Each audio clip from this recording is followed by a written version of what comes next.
کیا آپ نے کبھی محسوس کیا ہے کہ آپ کے اندر صلاحیتیں ہونے کے باوجود، آپ کے اندر جذبات اور الفاظ ہونے کے باوجود آپ لوگوں کے سامنے بولنے سے کتراتے ہیں؟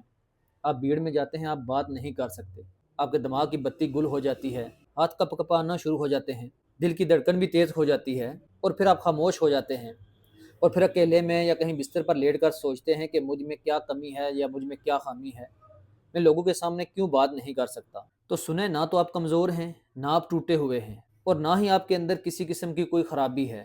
خوف دراصل آپ کا دشمن نہیں، آپ کا محافظ ہوتا ہے۔ یہ خوف چاہتا کیا ہے کہ آپ کو ناکامی سے بچائے، آپ کو شرمندگی سے بچائے، آپ کو ان لوگوں سے بچائے جو آپ پر ہنسیں گے۔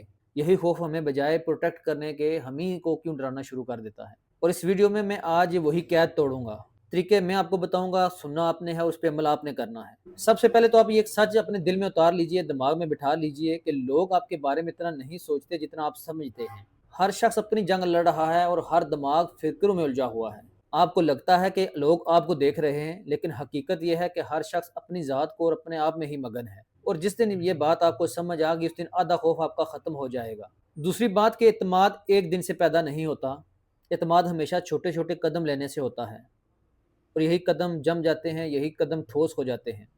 آپ پہلے ایک شخص سے بات کیجئے، پھر دو سے، اور پھر تین سے، اور ہر بار آپ کا دماغ یہ سیکھتا ہے کہ یہ خطرہ نہیں ہے۔ اعتماد کبھی بھی شور سے نہیں بنتا، مگر مسلسل تکرار سے بنتا ہے۔ تیسری بات، آپ کا جسم آپ کے ذہن سے بات کرتا ہے۔ جب آپ جھک جاتے ہیں تو آپ کا دماغ سمجھتا ہے کہ آپ ہار چکے ہیں، لیکن جب آپ کھڑے ہوتے ہیں، نظریں اٹھاتے ہیں اور گہرا سانس لیتے ہیں، تو دماغ کو یہ پیغام پہنچتا ہے کہ ہاں، آپ تیار ہیں، آپ یہ جنگ لڑیں گے اور انشاءاللہ جیتیں گے۔ یاد رکھیے کہ طاقت محسوس کرنے سے پہلے طاقت کا انداز اپنانا پڑتا ہے، اور یہی انداز آپ کے دماغ کو پیغام دیتا ہے کہ آپ طاقتور ہیں۔ چوتھی بات، اپنے خوف کو چیلنج کریں۔ خود سے پوچھیں کہ سب سے برا کیا ہو سکتا ہے؟ لوگ ہنسیں گے، نظر انداز کریں گے، اور پھر خود سے پوچھیں کہ اب میں اس کے بعد بھی زندہ رہوں گا؟ تو اس کا جواب ہے ہاں۔ تو پھر یہ خوف حقیقت نہیں، صرف آپ کا تصور ہے۔ آخری اور سب سے اہم بات جو میں اکثر کرتا ہوں کہ جب تک آپ خود کو اہم نہیں سمجھیں گے، دنیا آپ کو کبھی بھی اہم نہیں سمجھے گی۔ اپنی آواز کو ویلیو دیں، اپنے خیالات کی عزت کریں، اور کبھی بھی اپنی موجودگی کو کم مت کریں۔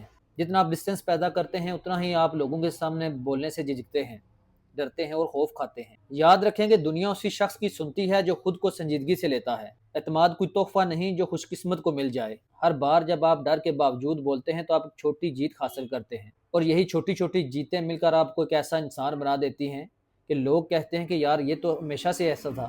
نہیں، وہ ہمیشہ سے ایسا نہیں تھا، وہ بس صرف ایک دن ڈر سے آگے بڑھ گیا تھا، اور وہ دن آج کا دن بھی ہو سکتا ہے۔ آج فیصلہ کریں، خاموشی کو عادت نہیں بنانا، ڈر کو شناخت نہیں بنانا، اور اپنی آواز کو کبھی بھی دفن نہیں کرنا، کیونکہ جس دن آپ نے اپنی ذات سے اور دنیا سے سچ بولنا شروع کر دیا، دنیا اسی دن سے آپ کو سننا شروع کر دے گی۔